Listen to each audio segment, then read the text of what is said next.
বাফুফের সংশোধিত গঠনতন্ত্র ফিফায় পাঠানো হবে, তারপরই পাওয়া যাবে গঠনতন্ত্রের চূড়ান্ত অনুমোদন, জানিয়েছেন ফেডারেশনের সহসভাপতি ফাহাদ করিম। এদিকে 17 সেপ্টেম্বর ঢাকায় আসছে চীনের বয়সভিত্তিক নারী দল। আর ফুটবলে আর্থিক সচ্ছলতা বাড়াতে ডিসেম্বরে আরও 4টি নতুন স্পন্সর প্রতিষ্ঠান আসছে বাফুফেতে। একটা বাড়ি যেমন টিকে থাকে তার পিলারের উপর, তেমনি কোনো সংগঠনের গঠনতন্ত্র তাই বাংলাদেশ ফুটবল ফেডারেশন উন্নতি করার চেষ্টা করছে। তাই তাদের গঠনতন্ত্র সংশোধনের সিদ্ধান্তটাও যুগোপযোগী, যেটার একটা রূপরেখা নির্ধারণ করে ইতোমধ্যে অনুমোদনের অপেক্ষায়।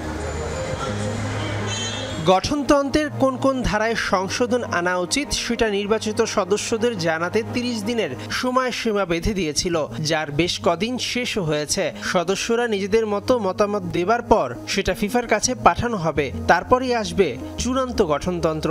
আমি আমার ওপিনিয়নগুলি সাবমিট করব। তো আমার যতটুকু ধারণা সেই সাবমিশনগুলি আমাদের গঠনতন্ত্রের যে কমিটিটা আছে সেই কমিটিকে সামারি করে দেওয়া হবে।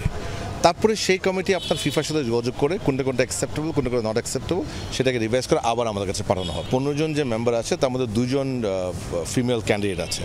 সো বাট ওটার আপনার কি এটা কি সিলেকশন না ইলেকশন, এটা ক্লিয়ার না। তো ওটা আমি ওখানে কোয়েরি করেছি যে এটা আমি চাই ইলেকশন হয়ে হোক।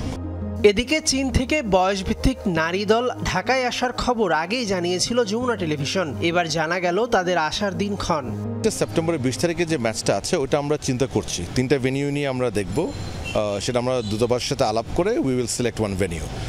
যদি ওনারা কমলাপুর রাজি হয়, আমরা যদি দেখি যে কমলাপুর রেডি, তাহলে অফকোর্স ওই ম্যাচটি হয়তো আমরা উদ্বোধন করবো। এবং এই প্রীতি ম্যাচ যেটা হবে, এক্সিবিশন ম্যাচ, সেটা কিন্তু মনে করেন চায়না বাংলাদেশের ফুটবল ডেভেলপমেন্ট রিলেশনশিপের প্রথম স্টেপ। অ্যান্ড একটা ভালো যাত্রা হবে এখান থেকে ইনশাল্লাহ। ওদের একটা ইউনিভার্সিটি টিম আসতেছে, I think they are suppose to come on 17th if I am not wrong. সামনে বাফুফের খেলাধুলা আরও বাড়বে, সঙ্গে বাড়বে আর্থিক প্রয়োজনীয়তা। সেজন্য মার্কেটিং কমিটি বেশ কিছু নতুন স্পন্সরের খোঁজে, যেটা শিগগিরই সামনে আনবে। বাই ডিসেম্বর উভয় ক্ষেত্রেই ন্যূনতম 4টি নতুন স্পন্সর আসবে ইনশাল্লাহ, এবং আমরা মোটামুটি কাজ ভালোই চলছে ইনশাল্লাহ।